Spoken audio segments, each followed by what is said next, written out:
अस्सलाम वालेकुम, कैसे हैं आप सब। आई होप आप लोग सारे ही ठीक ठाक होंगे एंड अल्हम्दुलिल्लाह मैं भी ठीक ठाक हूँ। और रमज़ान कैसे गुजर रहे हैं, आप लोग के रोज़े कैसे जा रहे हैं, तो इस बारे में मुझे ज़रूर बताइएगा। और जैसे जैसे मुझे टाइम मिल रहा है तो मैं वीडियो जो है ना अपलोड कर रही हूँ। तो आजकल जो है ना काफ़ी ज़्यादा मुश्किल हो जाता है टाइम निकालना, पर जैसे ही टाइम मिलता है ना उस वक्त जो है ना मैं वीडियो अपलोड कर देती हूँ। माशाल्लाह से 4 रोज़े गुजर चुके हैं और ये है 5th रोज़ा इफ्तार। और जब मैं किचन में आई तो बेसन वाली जो बोतल थी जिसमें हमने बेसन फिल करके रखा हुआ था तो उसे रीफ़िल करना था, तो सबसे पहले जो है मैंने वो किया। और उसके बाद जो है ना मैंने पुलाव बनाया बीफ और आलू का। जो अफ्तार के मेन्यू में चावल होते हैं ना तो सबसे पहले जो है ना आकर वो बना लेती हूँ मैं। उससे ये है ना कि लास्ट में फिर उसको दम देना तो फिर ऐसे देर ना हो जाए ना। तो चावलों का ये है कि फिर गरम वगैरह कर लें उसको, तब भी जो है ना वो ठीक रहता है। तो चावल जो है ना पहले ही बना लिए थे और उसके बाद जो है ना आज जो मेन थिंग थी वो बर्गर बनाने थे 12-13। तो बर्गर बनाने के लिए उसकी जो चीज़ें पहले रेडी करनी थी तो वो सारी कर ली। और हस्बैंड की अफ्तारी बनाना मैंने शुरू कर दी बिकॉज़ वो मुझे जो है ना पहले भेजनी है और हमारी जो अपनी अफ्तारी है वो तो फिर बाद में होगी।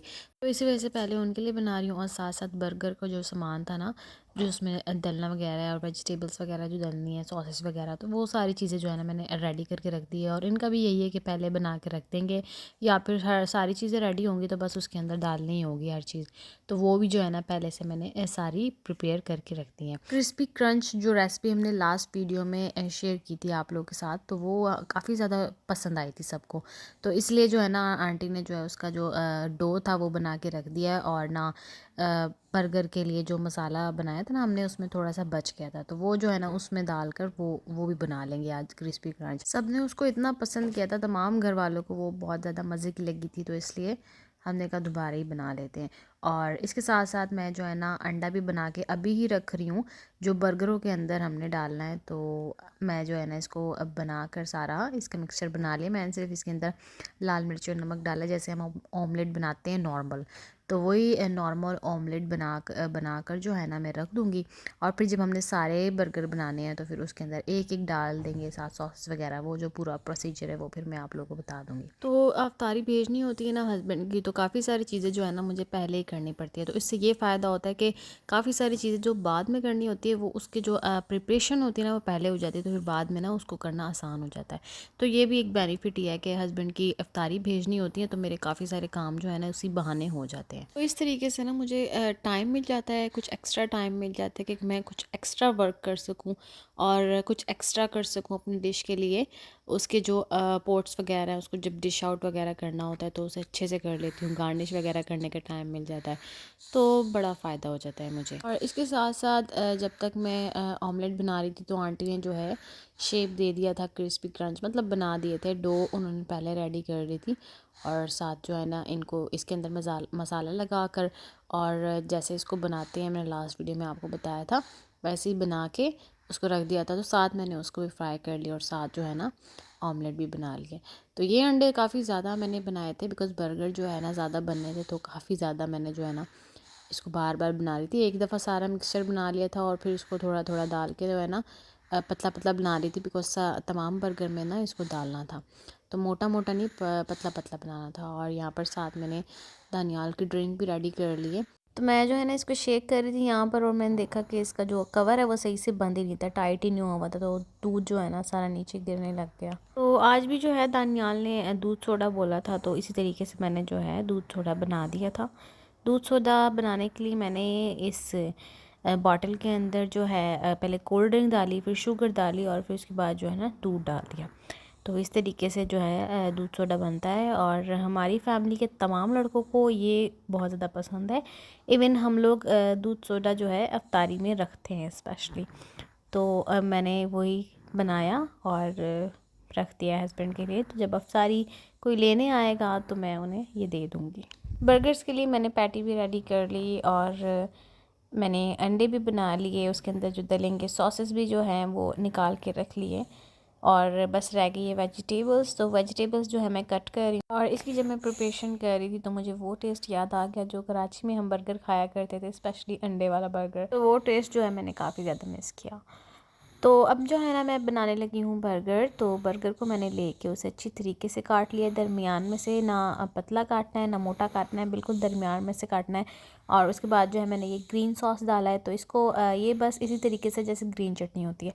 तो ग्रीन चटनी के लिए क्या होता है, वही नॉर्मल जो घर में चटनी बनती है वैसे ही जो है बनाकर मैंने सबसे पहले वो लगा दिया है। और उसके बाद जो है मैंने चिली सॉस जो है वो डाला है, I mean chilli ketchup, chilli garlic ketchup मैंने लगाया है बर्गर के ऊपर। उसके बाद मैंने क्यूकम्बर डाल दिया है। तो ये जो है ऑप्शनल है, मर्ज़ी है, कुछ लोग खाते हैं कुछ नहीं खाते। उसके बाद मैंने जो ऑमलेट बनाया था वो लगा दिया। उसके बाद मैंने उसके ऊपर जो कबाब बनाया था चिकन और आलू का वो डाल दिया है। और उसके बाद मैंने टमाटर इसके ऊपर लगा दिए हैं। फिर जो है मैं कैबेज इसके ऊपर डालूँगी और फिर मायोनीज़ थोड़ा सा लगा कर बर्गर के ऊपर, और बर्गर जो है मेरा फिर रेडी हो जाएगा। और कुछ लोग जो है इसमें प्याज भी डाल सकते हैं कट करके गोल गोल, और जैलापिनोस भी ऐड कर सकते हैं। तो वो फिर अपने टेस्ट के हिसाब से, ये सारी चीज़ें जो है ना ऑप्शनल है, मतलब जितना आप गुड़ डालोगे उतना ही मीठा होगा, ये कहावत तो सुनी है ना, बस उसी तरीके से। फिर जो जो चीज़ें आपको अच्छी लगती हैं वो आप इसके अंदर ऐड कर सकते हो। तो बड़ी जगह होती है बर्गर के अंदर, चीज़ भी डाल सकते हो, तो सब कुछ आप ऐड कर सकते हो इसके अंदर। यहाँ मेरा बर्गर जो है ना आपको पतला लग रहा होगा, बिकॉज़ जब मैं इसको तवे के ऊपर टोस्ट कर रही थी तो मैंने स्पैचुला से काफ़ी तेज़ इसको जो है ना दबा दिया। और फिर ये बर्गर होता ही नरम है, तो वो जो है ना दब के जो है ना पतला हो गया। और हस्बैंड के लिए बर्गर बनाने के बाद जो है ना मैंने सारे बर्गर्स को जो है ना टोस्ट करके रखना शुरू कर दिया, कि एक दफ़ा यही काम रह गया था तो मैंने कहा इसको भी जो है ना ख़त्म कर दूँ। तो सारे बर्गर जो हैं 1 बाय 1 में टोस्ट करके रख दूँगी। उसके बाद बस इसकी प्रिपरेशन ही रह जाएगी। ज़्यादातर इस तरीके के बर्गर्स में जो है शामी कबाब ऐड होता है, लेकिन हमने वो नहीं बनाया बिकॉज़ उसको बनाने के लिए काफ़ी ज़्यादा टाइम लग जाना था। तो अंकल जो है ना बस बन ले आए थे, और फिर तब हमें पता लगा कि आज जो है ना बर्गर बनने हैं। खैर, तो फिर जो है ना उस टाइम पर ना दाल गीली हो सकती थी, ना कीमे के साथ दाल को उबाल सकते थे, तो फिर उसको पीसना तो काफ़ी ज़्यादा टाइम लग जाना था। तो इसलिए हमने जो है ना डिसाइड किया कि बच्चे भी जो है शौक़ से खाते हैं, तो आलू के अंदर चिकन डाल के उसके जो है कबाब बनाकर वो इसके अंदर डाल लेंगे। उससे ये है बच्चों को भी अच्छा लग जाएगा। और आज जब मैंने फ़्रिज खोला पकौड़ों का मसाला निकालने के लिए, जो पालक, प्याज और आलू वगैरह जो है, मतलब एक दफ़ा हम काफ़ी ज़्यादा जो है काट लेते हैं, फिर 3 से 4 दिन जो है वो चलता है।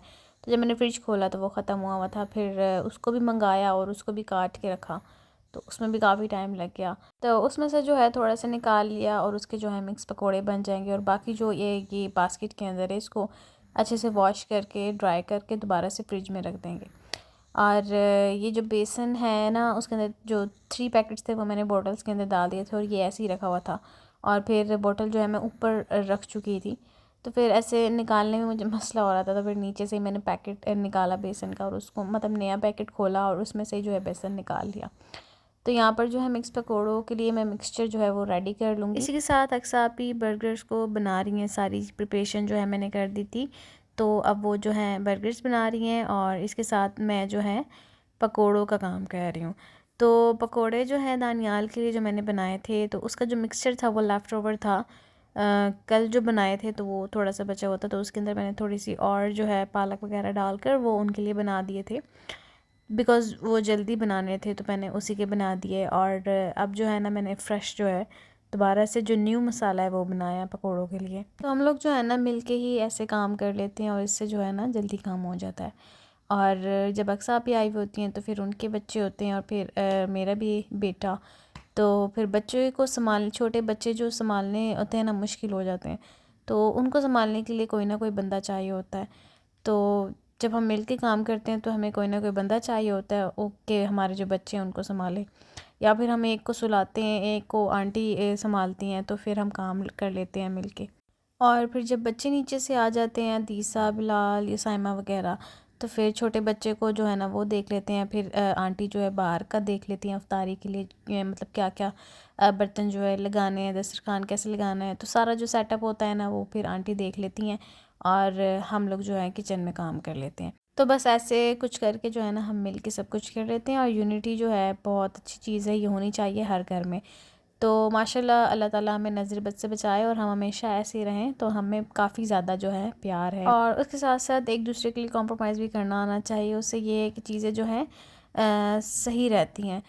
तो जहाँ आपको कॉम्प्रोमाइज़ करना पड़े वहाँ करने, दूसरा कर रहा है तो वो भी अच्छी बात है। तो ऐसा जो है फैमिली की जो बॉन्डिंग है वो अच्छी रहती है, एक दूसरे को समझना, एक दूसरे की हेल्प करना, तो ये बेटर चीज़ है। और उसके साथ साथ मैकरोनी बन गई थी तो मैंने उसे डिश आउट कर दिया और बाहर डाइनिंग पे रख दिया। तो सारा सामान बन जाता है तो डाइनिंग पे रख देते हैं, और फिर उसके बाद जब टाइम होने वाला होता है, सब आ रहे होते हैं, तो सारा जो है दस्तरखान पर लगा देते हैं। तो इसी तरीके से दस्तरखान पर सारा सामान जो है वो लगा दिया और सब जो है बैठ गए हैं। और अब दस्तरखान पे हम पहले बैठ जाते हैं और फिर अंकल जो है तिलावत वगैरह करते हैं तो उसको जो है सुनते हैं, और फिर उसके साथ साथ दुआ करते हैं।